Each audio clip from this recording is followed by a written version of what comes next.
Welcome to Let's Get Real with Tina, Bill.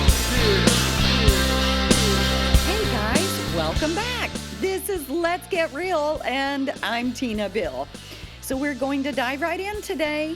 Listen, folks, I want to start this podcast out. I want to talk to parents, grandparents, guardians, anyone who are raising children in today's day and time. Now, the things I want to talk to you about is it was relevant back when I was a child, so it's not like this is anything super new. But I want to talk to you about raising your children to be aware of magic and sorcery and that sort of thing. You know, we start out by telling our kids, hey, this is fun. It's no big deal. It's make believe. It's just innocent fun.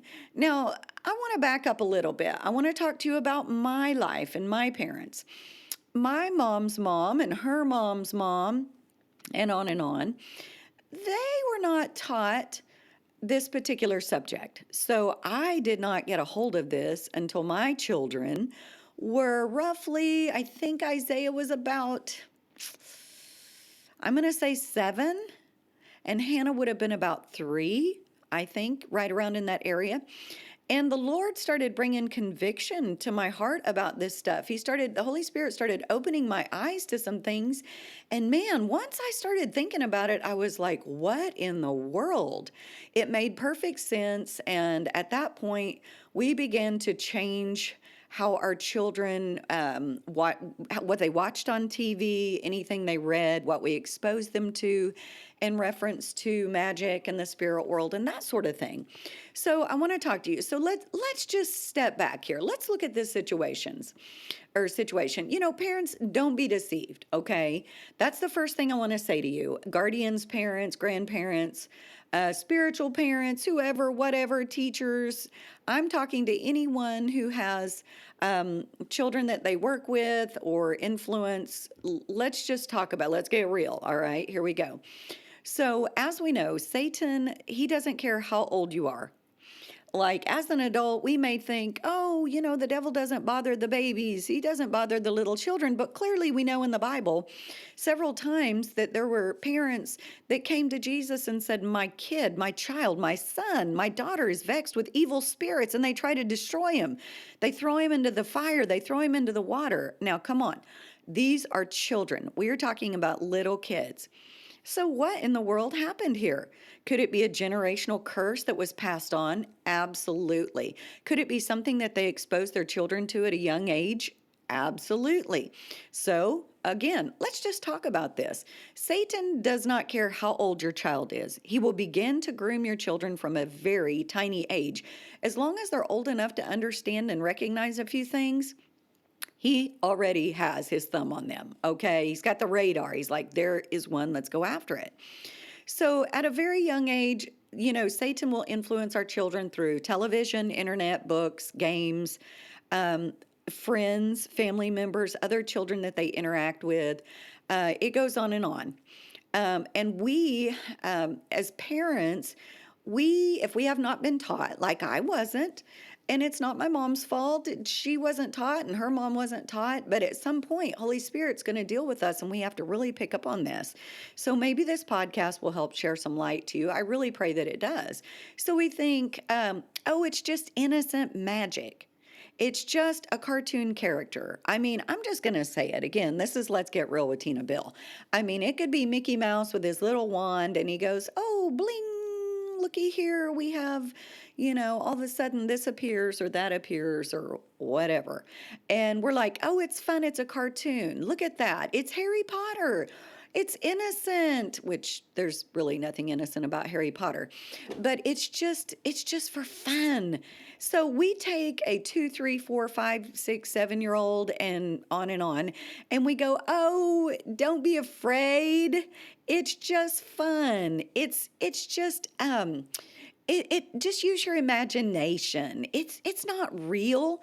So guys, think about this. And again, to myself, before the Holy Spirit started revealing this to me, I really didn't think about it either. But that's what I'm doing today. I want you to stop and think about it. Why would we tell A little child that can't even decide on which foot is the correct foot to put their shoe on, the left foot, the right foot, is the shirt on backwards, wrong side out, is the shorts turned around? Like, why would we ask a 2, 3, 4, 5, 6, 7 year old child to watch this? It's just fun. It's make believe. They're going, make believe? Yeah, we're pretending. You're pretending what? Okay, when you have a tea party with your baby and you put water in the cup because you know they're going to spill it and you don't want sugar all over your carpet or your floor and getting sticky everywhere, so we put water in the teacup. And that's when we say, we're going to pretend it's tea, but we know it's water. They can get a hold of that. Or like my grandbabies, they'll pull the tea out of the bedroom and put the ball on it and they'll whack it down the hall, and we can pretend that they got a home run.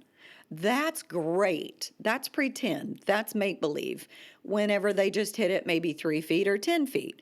That's fun. But when we put our children in front of a television and we've got these little characters singing songs and different things about magic and witchcraft and sorcery, and I will tell you, some of the times these little children actually go, ooh, that scared me. And we as parents go, oh, it's all right. It's just make believe. It's not real.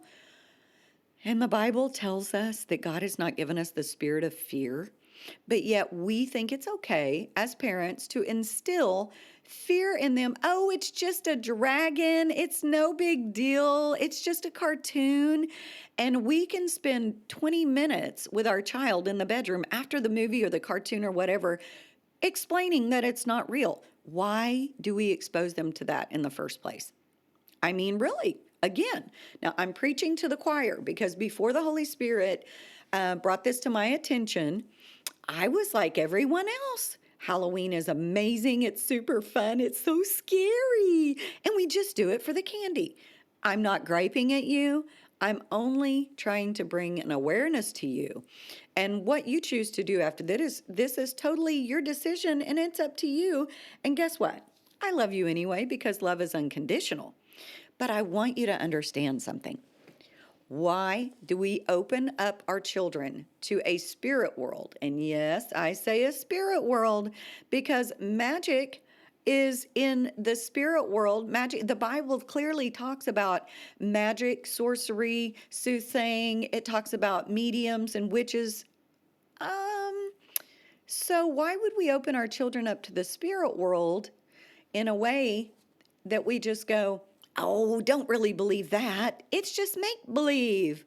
It's not real, but we're planting those thoughts in their little minds, knowing that once it's downloaded, once they see those pictures and start singing those cute little songs, once we do that, you can't hit a delete button. You can't delete that. And I'm going to tell you, folks, at those very, very early young ages, their little mind will begin to think about magic. They will begin to see that in those cartoons, in those TV shows, and whatever that may be, there's a sense of power. These children or these cartoon characters or whatever this is in these television shows or these games or these books, they have a certain special power. Now, this power may not be the power like we think of when we're adults, but as kids, it's like, this power, I would be like whatever this character is.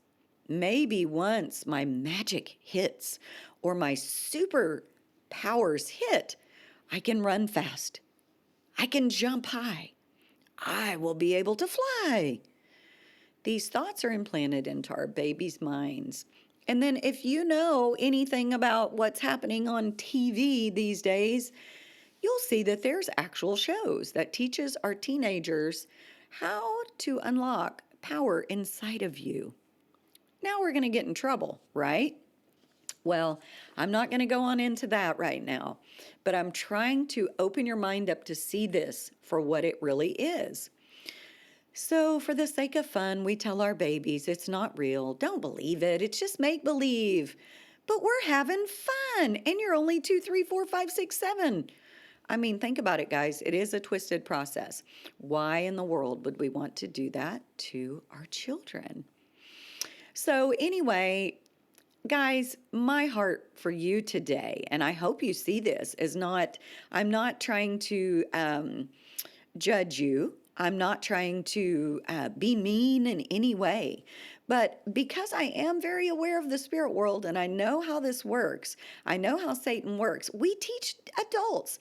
Now, guys, come on, don't think that Satan just runs around in a red suit with a pitchfork and horns. We teach that in adult church, right?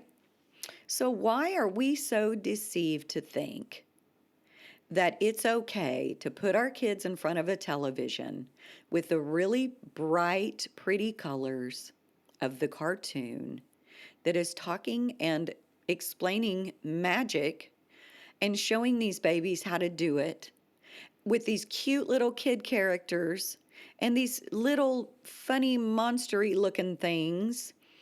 And we're literally planting thoughts into their mind at an age that they can actually kind of understand, oh, if he does this or says that, he gets this result. So don't be deceived, parents. The same way that Satan comes to us with his swift talking, his smooth talking, twisting the Bible, coming to us through, rose-colored glasses, so to speak, so is he doing with our children. It is not fun. It is not innocent by any means. All right, guys. Well, I hope I left you a lot to think about. So until next time, you have a blessed day.